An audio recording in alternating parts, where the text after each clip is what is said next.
okay તો આ શોર્ટના હજુ જ વિડીયોને એમ બનાવવાનો માંગતો ન મોટો તો શોર્ટનું જ કેમ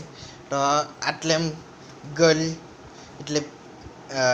આટલે ગર્લ્સ તાર એમ બેહી મોહે આમ આટલે બેહી મોહે એમ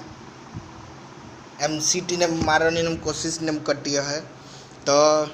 बंदूक ने कर है पहले हाँ मध्य देखने चला और हम भी ने बटला है और हम भी लोग ने और हम भी विलन है એટલે એના હજુ બીજા લોકો સિટીને વગાડને એમ ગભરાઈને બ્લેક સૂટ વાળો ડેડ ઓર નોર્મલ ડેડ એટલે એમ ગભરાટમાં એમ એ ગર્લથી એમની સિટીને વગાડતી ને હોય તો પહેલે એમ હવામાં બંદૂક ચલાવીને પછી આઈટમ તમારી પર ચલાવી દેવા એટલે